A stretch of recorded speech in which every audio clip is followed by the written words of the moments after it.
Welcome inside the War Room. I'm your host, Andrew Valancourt, and we're back today for episode 75 of the Dynasty War Room podcast. On today's show, we're going to break down our final division, the AFC West, talk about some buys, sells, sleepers, and breakouts for the division as a whole. We'll go through each team's depth chart, all their fantasy relevant players, and who we like the most for this upcoming season. And before we do that, as always, make sure we're following this podcast on your platform of choice. We run everything out there, whether it's Spotify, Apple, YouTube, you name it, we're there. So go make sure you follow along so you don't miss any future shows. And find us on social media. We're primarily going to be on Twitter or X at Dynasty War Room. So follow along there. We'll follow you back. Hit us up with any fantasy football questions you have or things you'd like to see on future shows. You can also like our page on Facebook, subscribe on YouTube, and find me on social media as well at Andrew V. Court on Twitter as well. So with all that being said, I just want to pass along one more quick message before we dive into the Denver Broncos. But Fast Draft, it's a new fantasy best ball app. It is an awesome platform to conduct your off-season best ball drafts and gear up for the season. 20 seconds per pick on the clock. It's a really great way to get through fantasy drafts. They got new formats, a bunch of new contests going on right now. They're giving away a ton of money this season. And if you use my code WARROOM when you sign up, you'll get a deposit match 100% up to $50. So that means if you deposit $50 into the app and you play through one draft, you will then get an additional $50 to use on any of their various drafts. So go check it out. Fast Draft. Again, use code WARROOM to get your deposit match today. All right, so let's talk about the AFC West. So we have buys, sells, sleepers, and breakouts, as I mentioned, and we're going to go in alphabetical order like we have been doing all summer and kick things off with the Denver Broncos. And let's talk about the quarterbacks here. And Bo Nix, second-year quarterback, he is the QB8 on Keep Trade Cut and the 22nd overall player on Keep Trade Cut, which again is a platform that we've been using all summer to kind of help gauge dynasty value in general. It's not a perfect site, but it does give you some insight into how the dynasty community as a whole is valuing players. And so Bo Nix checking in as the number 8 quarterback. He's backed up by Jarrett Stidham. And I'm a big Bo Nix fan. I was a bit unsure how to feel with him coming out as a rookie. I did take him in a couple leagues, but I was, a little bit uneasy about the fact that he was older and, just wasn't quite as prolific as I, was hoping for. And obviously he had great college stats, but he just wasn't necessarily thought of as your prototypical NFL quarterback, right? And so he ends up with Sean Payton and just has an awesome rookie season. He puts up big numbers. He was a top 10 quarterback last year as a rookie. So I fully expect that to continue into 2025. He now has a couple more pieces on offense. He's got an upgrade at running back, upgrade at tight end. And so let's get into those players as well. At running back, RJ Harvey, the second-round pick out of Central Florida. He is the RB18 and the number 75 overall player.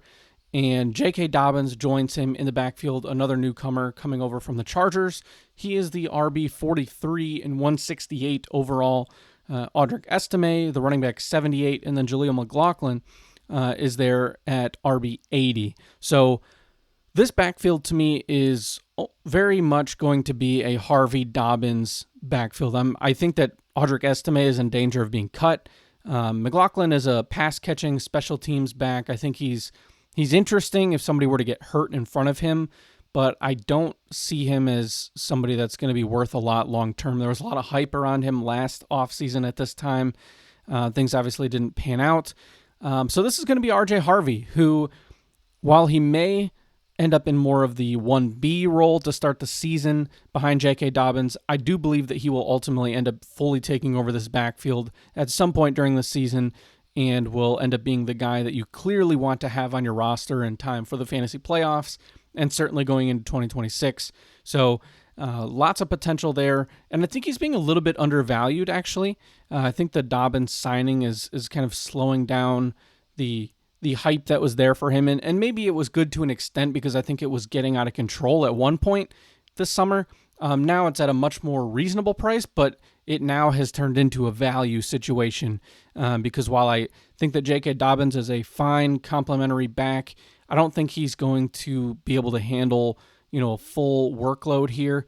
But I do think he's a little bit underrated as well because he's being priced as a true backup where I think he's really going to be more of a committee back. And so he should be a number of spots higher on Keep Trade Cut. I think he is significantly undervalued right now. But at the same time, it's one of those things where how long is it going to last where he is the starter? And I don't know that it's going to be more than, midway through the season before that change is officially made. Now at wide receiver, we have Courtland Sutton, the wide receiver 34, the number 97 player overall. Marvin Mims joins him at wide receiver 56 and player 170 overall. Devon Vele, wide receiver 119, Troy Franklin, wide receiver 84, and Pat Bryant, wide receiver 68, rounds out the wide receiver group there. And, this is Courtland Sutton and a bunch of question marks is really what this is. Sutton got the big contract. He's going to be there now for the next few seasons. And he's had a nice, solid career, but he really blossomed with Bo Nix. And so I think he's worthy of that wide receiver 34 tag at this point in time. Marvin Mims has flashed. He's shown a lot of potential, but he just hasn't been on the field consistently enough to be a high-end fantasy asset.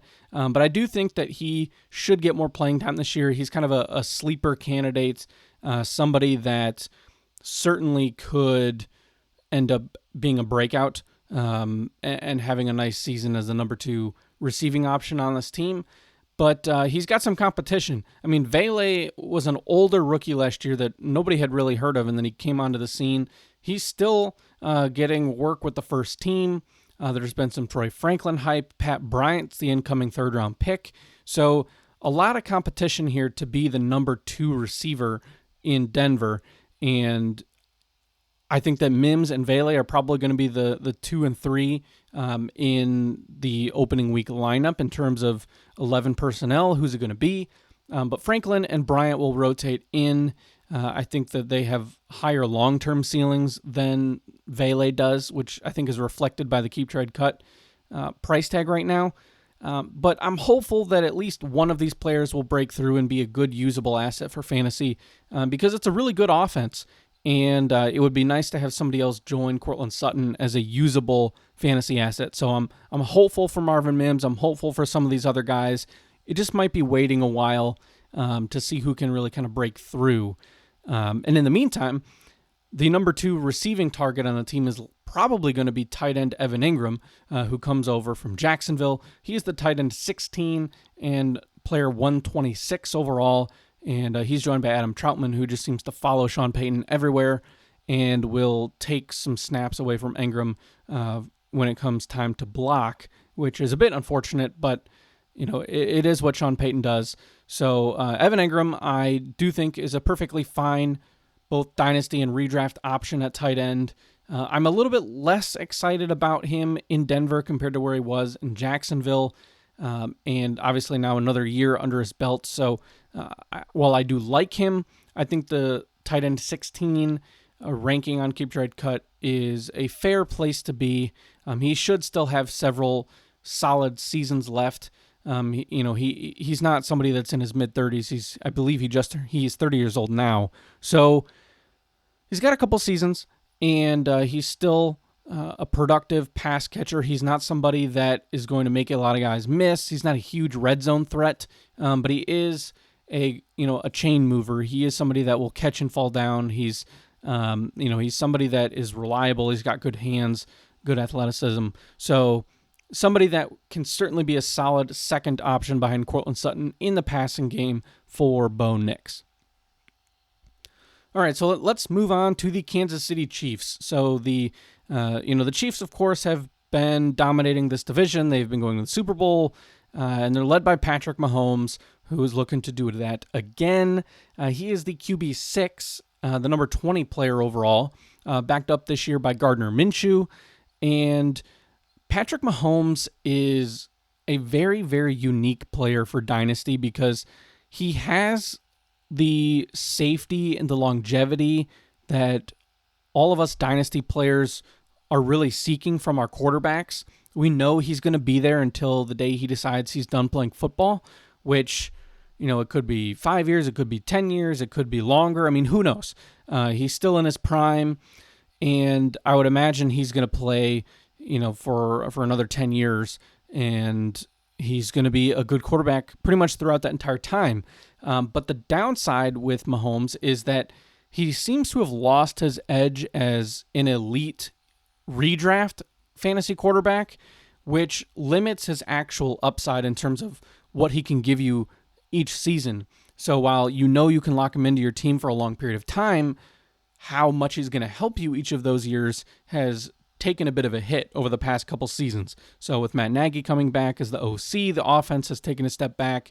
It's been more of the Chiefs relying on their defense and Mahomes, going crazy when he has to, but not on the week-to-week basis that it was in years past.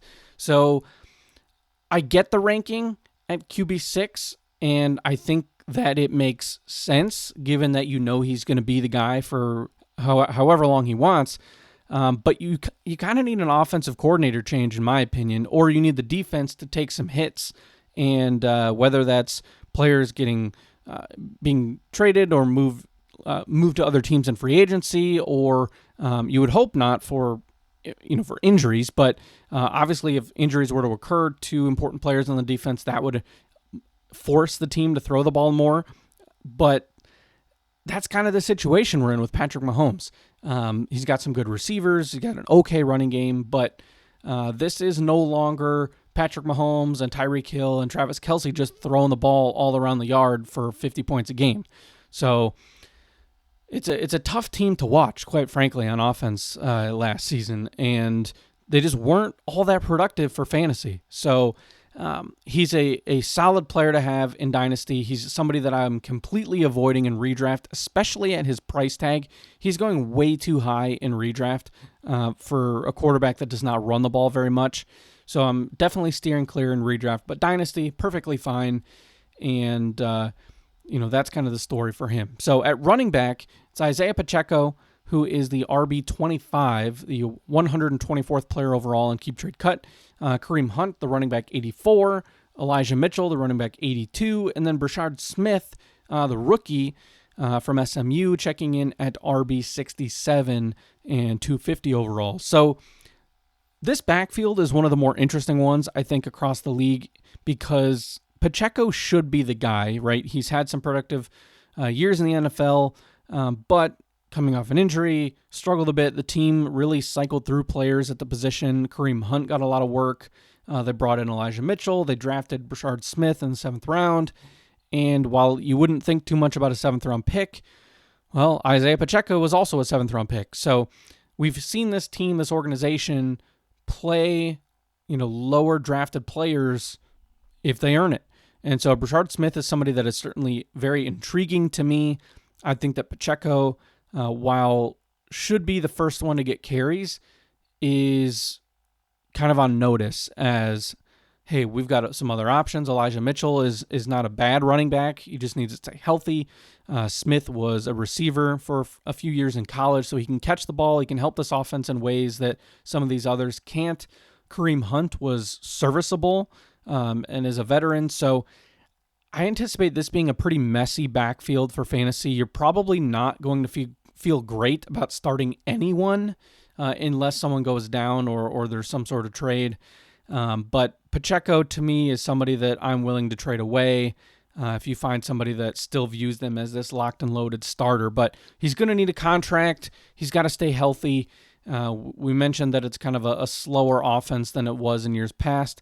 So I'm just kind of out on all of the Kansas City running backs, with the exception of Smith, if you want to take a flyer and hope that he can turn into something. But other than that, I'm not that interested in Pacheco, Hunt, or Mitchell. Now, my wide receiver, it's also a very interesting story, but for different reasons. So there's a lot of talent here. Rashee Rice checks in at wide receiver 19, the number 54 player overall. He's joined by Xavier Worthy, the wide receiver 23 and number 74 player overall. Hollywood Brown at wide receiver 83, Jalen Royals, the rookie, wide receiver 67, and Juju Smith-Schuster still hanging around at wide receiver 150.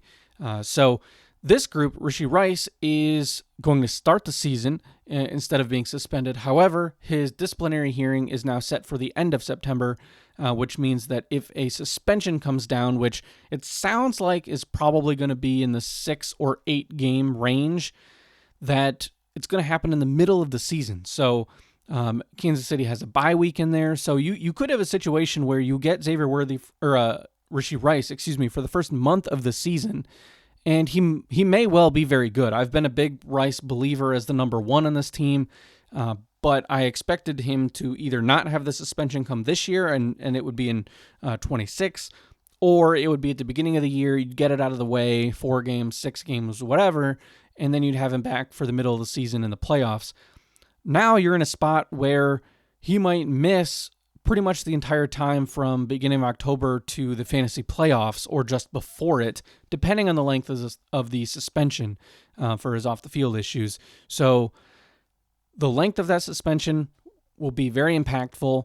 I think that it will, it puts Rice in a position where Xavier Worthy can take the number one spot in theory. I mean, he really showed out at the end of the season. Worthy was very, very good. He was targeted a lot in the short game, and but that's where Rice was targeted a lot too. So it was going to be interesting to see how those two coexist on the field together, and so we'll see that at the beginning of the season. And I like both guys, but Rice just seemed to have the extra level of reliability. He was awesome to start the season in 2024. So we'll see what happens, but I have come down a bit on Rice. I was very high on him for a lot of the offseason, and so while I still do like him, and I think he's ranked perfectly fine where he is, and so is Xavier Worthy. I do think that he's got a lot of potential as well. Was very high on him as a rookie. It's a tough situation to get involved in, and so if you have either one of these players, I think your best course of action is simply to hold and hope for the best. Because unless you find someone that's a true believer in one of these guys, which there are a number of people that are really, really into Rashee Rice, even more than I am, you might be able to get a haul there.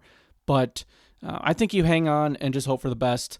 But I'm expecting at least one, if not both of them, to give you very solid fantasy output when they do play. I'm not expecting a whole lot from anyone else. So Hollywood Brown, wide receiver 83, while I think he's probably worth a little bit more than that, I completely understand the ranking. He's got to stay healthy. He has to prove it to everybody that he can play and stay healthy at this point, given the year after year issues that he's had staying on the field. Jalen Royals is an interesting rookie, but until Rice serves the suspension, I think he's going to have a hard time getting on the field, and Juju's going to be there and be annoying to some of these other guys, but he's not really on the fantasy radar anymore. And then at tight end, also will be catching a lot of passes, of course. Travis Kelce, the tight end 18, 136th overall player. He's backed up by Noah Gray, who's the tight end 36. And Kelce is someone that will do very well when Rice is out. I think he might struggle and really be looked at as more of the clear number 3 in the passing game behind Rice and Worthy to start the year. And we saw Kelce take a step back last year, just a little bit slower, wasn't quite the force that he was for all the years prior.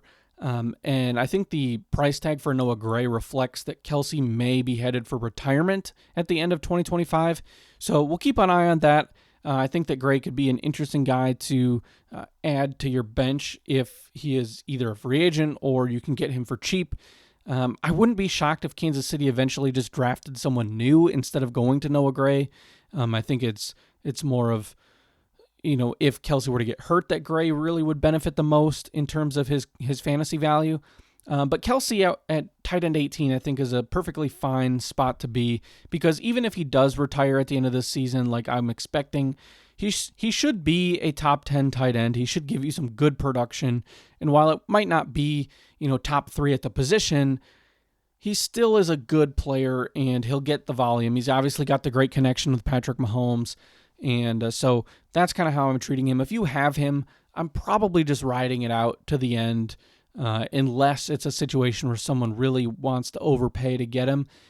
He's not somebody that I think you should view as anything more than a one-year player at this point in his career. All right, so let's move on to the Las Vegas Raiders, who are now led at quarterback by Geno Smith. He is the QB 27, the number 151 player overall. He's backed up by Aiden O'Connell. And at running back, another newcomer, rookie Ashton Jeanty, who is the number 3 overall running back and the number 14 player on Keep Trade Cut. He's joined by Raheem Mostert at running back 104 and Zamir White at running back 105. So we'll talk about quarterback and running back here together. So Geno Smith coming over from Seattle, I think makes a lot of sense for the Raiders. Didn't take a whole lot to acquire him, just a mid-round pick, and he's going to give them a huge upgrade over everything that the Raiders had last year. So O'Connell can slide into a backup role. Minshew was there for a while, didn't work out all that great. But Geno Smith is a solid veteran. I don't think he's anything special. He's not going to blow you away. He probably isn't going to do a whole lot for you from a fantasy perspective, but I think he's a very good QB3 to have in Dynasty in Superflex. And if you need to have him as your QB2, I think he's fine. I wouldn't love it, but he's a perfectly fine player that you can put in your lineup and start. He's got solid weapons. The running game should improve this year. And so Geno Smith, I think, is priced just fine, and somebody that is should be solid and stable for your fantasy team. Now, the running backs, it's Ashton Jeanty, who is going to be awesome. I think he is fully deserving of the RB3 tag, and he is going very high in redraft as well, pretty much at the 1-2 turn in most 12-team leagues. And I think he's more than deserving of being a first-round pick in redraft. I think he's going to be great. And he doesn't have any competition. I mean, Raheem Mostert comes over. He is an older running back, probably washed. Zamir White didn't show anything last year. He had all this hype, steamed up to be the starter, and just could not capitalize. And so there might even be a couple other guys that are, fringe roster practice squad players. Sincere McCormick is there, Dylan Laube, that, we'll see who actually makes the team. But I don't think you need to worry about anyone else on this roster outside of Jeanty at running back. I think Mostert deserves to be rostered as a backup in deep bench dynasty leagues, but that's about it. I don't think you need to roster Zamir White or anyone else. Jeanty is going to carry the load. He's going to be a true workhorse, 3-down back, and so he will be the guy in that backfield. Now, in terms of receiving weapons, it's Jacoby Myers at wide receiver 49, 139 overall. Dante Thornton Jr. is the wide receiver 72. Jack Besh, wide receiver 54 and 165 overall. And then Trey Tucker, wide receiver 90. So these guys it's another interesting batch of players. So Jacoby Myers, I think, is just perennially, undervalued. He has been a very good receiver throughout the years. He was very good last year. He's a guy that's probably going to be a top 24 wide receiver, and he is simply not valued anything close to that in redraft or dynasty. So he's a player that I think is definitely worth acquiring. He would be on a buy list if you need some receiver depth. Jack Besh and Dante Thornton are the rookies coming in, and Besh was the second-round pick. He was the guy that was hyped up a lot more. He's valued higher right now, but right now it seems like Thornton is actually the one that is working with the starters, whereas Besh is still with the backups. So I think that is definitely something to keep an eye on into the first few weeks of the season, because I think Jack Besh could be in some trouble in terms of not quite living up to the expectations from the price tag he had in rookie drafts as a late second-round pick. Thornton was a guy that was going in the 4th round, or even undrafted in a lot of leagues, and he's more of a field stretcher, deep threat, whereas Besh is supposed to be more of a possession receiver, and it sounds like he just has some more work to do to get on the field. Trey Tucker, more of an afterthought for me. I'm not that interested because to me it's Jacoby Myers. You might see one of these rookies have some sort of impact, and then the clear number one target on this team is tight end Brock Bowers, the number one overall tight end, the number 5 overall player as a whole, which is pretty wild to think about. So this is with tight end premium on Keep Trade Cut. That's what I think the majority of Dynasty leagues are. And so a 12-team Superflex PPR tight end premium league, Brock Bowers is the number 5 overall player. So he's basically ahead of every position player besides Jamar Chase, and he slots in right behind the big 3 at quarterback with Josh Allen, Daniels, and Lamar. So pretty good ranking there for Brock Bowers. And I think he's deserving. He had an incredible rookie season. He was the number 1 tight end last year. He is going to be another target monster again this year, and should still lead that receiving group regardless of position. And I would fully expect him to be a top 3 tight end at the position, and just be somebody that you can count on long term. I think he's one of those few dynasty assets that is completely untouchable. I just think he had the hype coming in as a rookie. He matched it and exceeded it, and now he's got a QB upgrade, and he's ranked so highly. I mean, you could get an absolute haul for him, but I'm not sure that there's a package that would really be worth it. He means so much to your team if you are in a tight end premium league where you just lock him in and he's going to be there again. It's kind of like Patrick Mahomes, except he's still at the top of his position. He's going to be there the next 10 years. And imagine having Travis Kelce for his entire career. It's one of those types of situations where it just really, really helps your fantasy team and gives you a really solid base at a position that is difficult to find true game changers at. And so Bowers is one of those game changers, and is somebody that I'm holding on to pretty much no matter what across all the leagues where I have him. Now, he's backed up by Michael Mayer, who was drafted pretty high the year before, former second-round pick. He's still valued at a decent spot, tight end 34, number 230 overall. And I think the best situation for Michael Mayer is simply for him to be traded. It's clear he's never going to touch Brock Bowers. I don't think there's going to be enough two tight end formations to where it's going to be really worthwhile to ever put him in a lineup.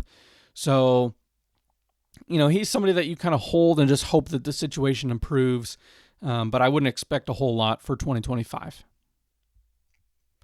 All right, so our final team in the division, the Los Angeles Chargers, led by Jim Harbaugh, and they've got Justin Herbert at quarterback, the QB9, the number 27 overall player. He's backed up by Taylor Heineke and Trey Lance. Pretty fierce battle, I think, going on in the preseason between Heineke and Lance. Sounds like Heineke is still the favorite to be the backup, while Trey Lance has had a couple nice games in the preseason. He's probably going to be the number 3, assuming he makes the roster, which I would imagine he would. They gave him a decent contract as a free agent, so I would expect the Chargers to carry 3 quarterbacks. And Justin Herbert is someone that I think he's got really nice weapons, finally. He's got an upgrade in the running game. He's got a couple new receivers. Old friend Keenan Allen returns.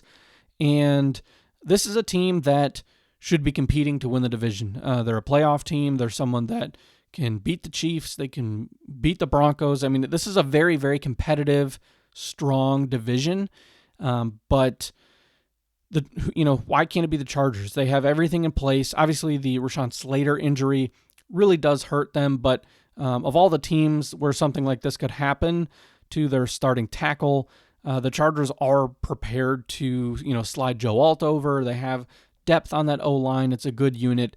So, I think they can weather the storm.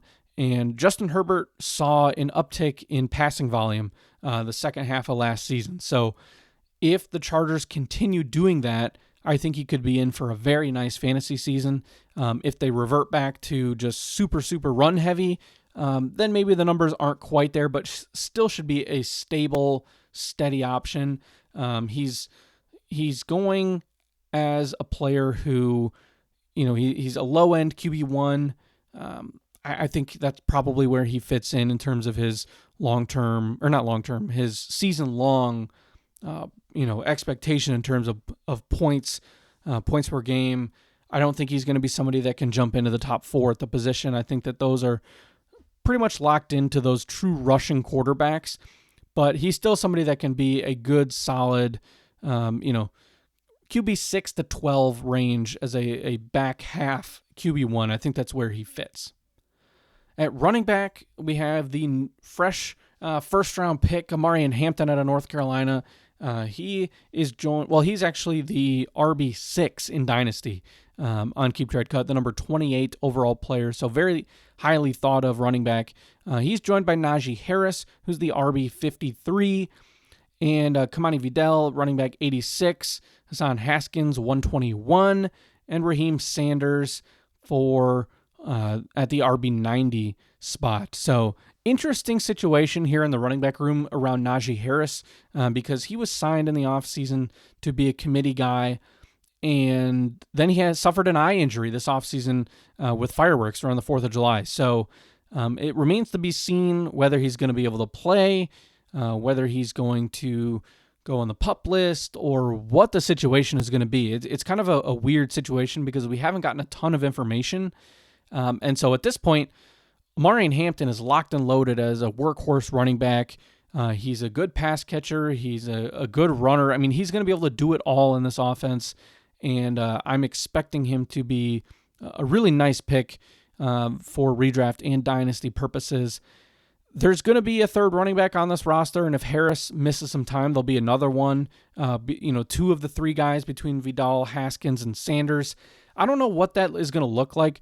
Kamani Vidal has been the guy that's had the first crack at being the number 3. He struggled a bit in the preseason, so I don't know if he'll be able to hold on. Hassan Haskins, of course, goes way back with Jim Harbaugh, so the connection there could factor in. And then Raheem Sanders, a running back, undrafted rookie, is someone that has looked solid in the preseason and certainly could factor in and take a roster spot. So I don't know who it will be that ends up as, the guy behind Najee Harris, but that role should have at least a little bit of value because I do expect them to get some work with Hampton. I don't think they're going to eat in a whole lot to that workload, but, there is going to be somebody that gets on the field other than Amarian Hampton if Najee Harris is out. So we'll see how things shake out. I pretty much have zero interest in Najee Harris, dynasty or redraft, but especially in redraft. I just think there's not going to be a lot of room for opportunity here, and the injury worries me. It wouldn't be shocking to me if this is something long-term that, really affects his career. So we'll just have to stay tuned for news on that, but this is all Amarian Hampton in that backfield.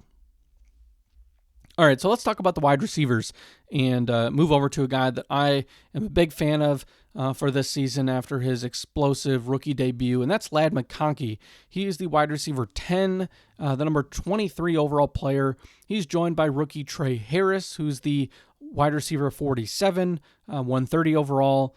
Keenan Allen came over and signed back with the Chargers, wide receiver 92. Quentin Johnston, wide receiver 79. And then Keandre Lambert-Smith, another rookie, at wide receiver 85. So McConkey, to me, is somebody that is locked in as a top 12 wide receiver this year. I think he's going to be awesome.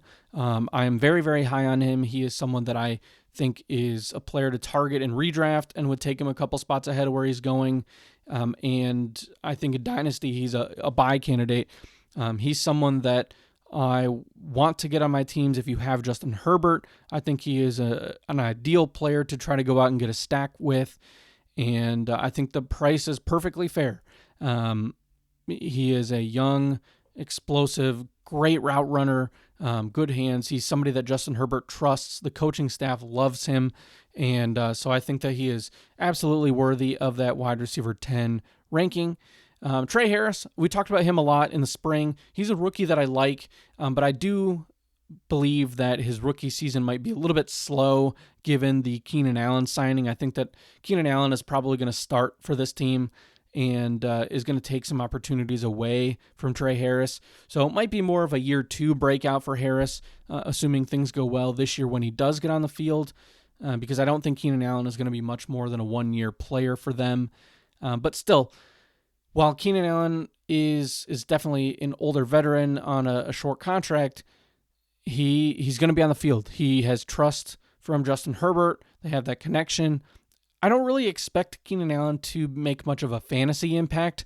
I think there's a possibility he could be a solid bye week replacement, or if you're really lucky, a flex. But he's past his prime. I just think that you're not going to get a whole lot from him, but he's a player that will be more valuable to the Chargers in real life than he will be for fantasy. Quentin Johnston, former first-round pick, is going to have some opportunities as well, but again, he still has to get past the drops. And so he had some flashes last year. He actually had a surprisingly decent second season, but I don't know that he's ever going to be much more than like a number 3 on a team. So I think that's kind of where he fits in. And Keandre Lambert-Smith is a very intriguing rookie. I think he's certainly worth a stash if you have a taxi squad or a really deep bench, something along those lines in your Dynasty League. I think he is somebody worth taking a flyer on and seeing how he can do. Again, I think he probably would have been on the field a little bit more before the Keenan Allen signing, but still, I expect him to be on the roster, get some playing time. He has had a nice preseason, and so he is someone that I have my eye on as a potential sleeper for later in the season. And at tight end, it's kind of a weird batch of guys here. So Will Dissly, tight end 50, the number 330 player overall. He's joined by Tyler Conklin, who is one spot behind him at tight end 51, and then rookie Oronde Gadsden, the tight end 32 and number 225 player overall on Keep Trade Cut. He's a rookie out of Syracuse, was really more of a wide receiver and then kind of shifted into being a tight end. And I think Will Dissly is going to be the starter of this group. He had a solid season last year. Tyler Conklin will get some work, and then I would imagine that Gadsden gets on the field here and there, maybe some more specialized packages as more of a pure receiver and not doing a whole lot in the blocking, as a blocker in the running game. So that's how I see this group. I think that Dissly is a fine player to have on your bench. You might be able to get a spot start here and there on a bye week. Conklin, it's hard to get a good read on him because he came over to the team, but so far all the reports essentially have been that Dissly is the guy in the starting lineup, and then there's been a lot of hype about Gadsden, so you might not really be able to start anyone. The position as a whole might be solid, but it's a rough situation to kind of pick your guy who's going to be just locked in as a true good fantasy option, but for this season alone, Dissly would be the guy, whereas Gadsden, I think, will factor in down the line, potentially more in 2026. All right, so let's talk about our buy, sell, sleeper, and breakout for the division as a whole. Then we'll do some division predictions. I also want to give you a quick update on the podcast schedule. So this episode, you're going to notice, is dropping early. So this is going to be on a Thursday, and we are recording this Wednesday night. And I want to get the divisional previews done, and that way I can release my 2025 My Guys episode on Monday in the usual spot. And then what we'll do is we'll take a week off from the podcast. So this week will be a double podcast, or 2 shows this week, Monday, Thursday, and then we'll have our My Guys on Monday, because I want that show to be out so people have it if they do any drafts, Labor Day weekend leading into the NFL season. I'm assuming that's going to be a very popular draft weekend, as will this weekend. So at least going in, you'll have gotten the full set of divisional previews. But that way then we'll take a week off, and then we'll be into the NFL season, and we'll have a show after the week 1 slate of games. It might not be on the Monday. Our in-season schedule tends to be more during the middle of the week, so we have time to react to all the games as opposed to recording before Monday Night Football and that sort of thing. So we'll see how it all shakes out, but for now, you're going to get this divisional preview on Thursday. We'll get My Guys on Monday, which I've already fully prepped and I'm very excited for, so you're definitely going to want to make sure you don't miss that show, and that'll be out next week. And just be out there as the most recent show for a 2-week period until after week 1. So getting back to our buy, sell, sleeper, and breakout, I'm going to start with a buy candidate and go a route that I really haven't gone this offseason in terms of the type of player that I put as a buy. And I'm going to go with Ladd McConkey, the wide receiver for the LA Chargers. He is already valued very highly at wide receiver 10, but I think he is fully worth that price tag. I think that it's very possible he shoots up a spot or two at the end of the season. I think he's going to be this team's number one receiver for the long haul, and I think he's a great player to go out and trade a bunch of picks for, or if you want to try to tier up, I think that's a good move. This is also a player that I would be looking at to tier down from. If you have someone like a Brian Thomas, I would be trading Brian Thomas for Ladd McConkey plus, or something along those lines. I think that's a move that you could make and get a nice return on top, because there are some questions about some of the players ahead of McConkey, whether it's Brian Thomas, as I mentioned, whether it's somebody like Amon-Ra St. Brown or Puka Nacua. So there are some names that you can pivot down from. Drake London, who I actually also love. So I wouldn't recommend trading down from London to McConkey, but there are names. Brian Thomas is really the one that comes to mind as being ranked ahead of him, that I think is really more equal to him. And so he's a player that I like the current spot. I think he's going to have a really awesome season, build on what he did last year.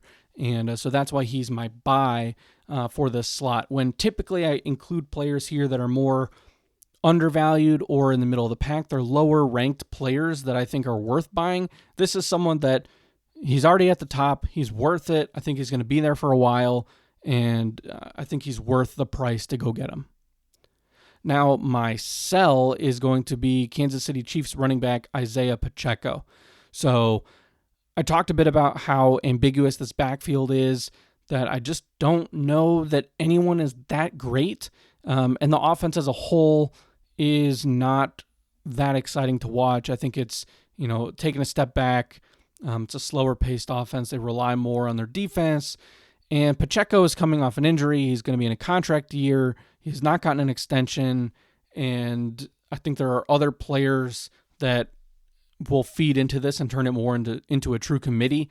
So if you can still get starting running back value in return for Isaiah Pacheco, I would make that move because I just don't know that he's going to be locked into a starting role for very much longer.